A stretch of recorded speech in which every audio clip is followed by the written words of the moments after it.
Hey guys, Ali from ALTA Racks. Hope you're having a good day.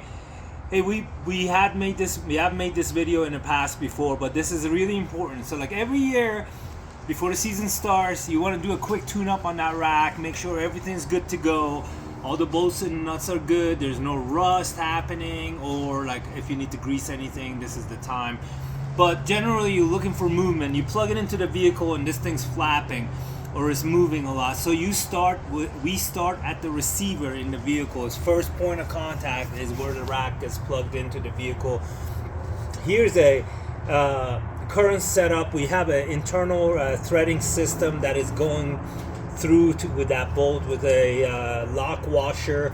That does over 90 percentile of the stabilization, if not all of it.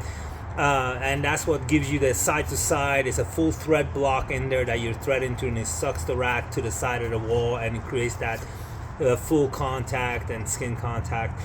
The external stabilizer, its function is to pull the rack down, so there is a tiny bit of space where between the hitch piece and the receiver piece, so the rack itself cannot move vertically up and down within the receiver, and that keeps that bolt not on threading. This was a common issue with other racks that had that internal threading without the external piece. It also creates a two-dimensional stabilization, which does better for force distribution at the receiver level.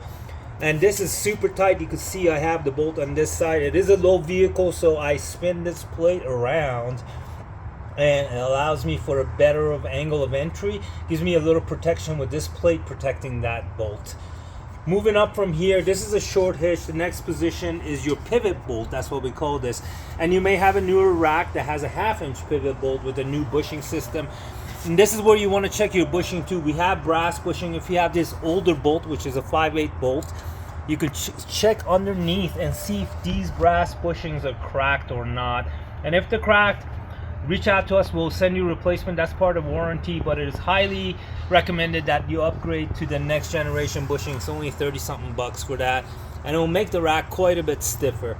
This is a smaller vehicle. This rack's been on here for about 4 years now, and we use it winter and summer, and we don't put a lot of weight on here, and those bushings have done well, so we haven't changed it. It's something to test to as well. We'll eventually change that to the new bushings. But you want this bolt to be super tight, and nope, if you have any kind of play here, that's when you want to address that. This is a 5/8 bolt. It's a 15/16 wrench that you need to basically tighten this. If it's the 1/2-inch bolt, you need a 3/4-inch wrench. And the next position is your tension bolt, which is right here. You have the rubber interface right here on top of it, the spiral. This is to protect the bar as it comes down. This can also be, with the new version, can be a 1/2-inch bolt. This is a 5/8 bolt. And this sets basically how stiff the vertical position is for side-to-side movement. You can see the poly plates underneath, those yellow plates.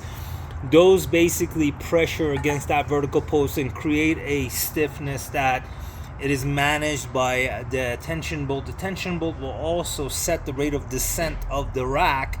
So tighter you make this, harder it is to lower the rack. Looser you make it, easier it'll drop. So there's a sweet spot. You want to test it with the bikes on, and that will slow down the rate of the descent on the rack.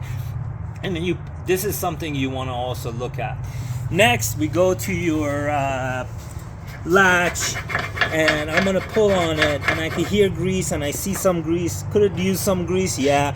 And the Zerg opening is the same as if you have an old school pump that, you know, I know the new bikes don't have any more fittings, but a bike shop will have this, and this is something you can pick up anywhere in a hardware store, or if you're local, just come by. And we do this for free. We give you tune-ups every year for free, just to make sure that the experience stays solid. We're moving up. Again, you have all sorts of connections and bolts and nuts. You can see a kick-out adapter here with a short hitch, but basically going through all of this and making sure it's tight, and moving up finally and looking at your bolts and nuts here to make sure these are all tight. There is no movement. This rack is strapped to the roof, which is great in the smaller SUVs. Strapping back to the roof is key. The baskets are all on. I don't have the jam nuts on. I just literally converted the setup from winter to summer. And once we know where the bikes go, we're going to place those jam nuts up and get everything for riding. But basically, that's what you want to do when you get this rack out or you convert it from your winter to summer and it's time to go biking. Take about 10 minutes to go through this, make sure everything's fine. If the rack is moving and you have bikes on, if there's a lot of movement even without bikes, there's something wrong and you need to address it, because the bolted parts and everything else, they just need to get tightened, and they're designed to do that, and it's just going to give you a better experience through the season. It'll prevent damaging the bikes or anything like that, and you just have a better carry system throughout. Hope this was helpful to you. I wish you a great season. Have a great day, y'all.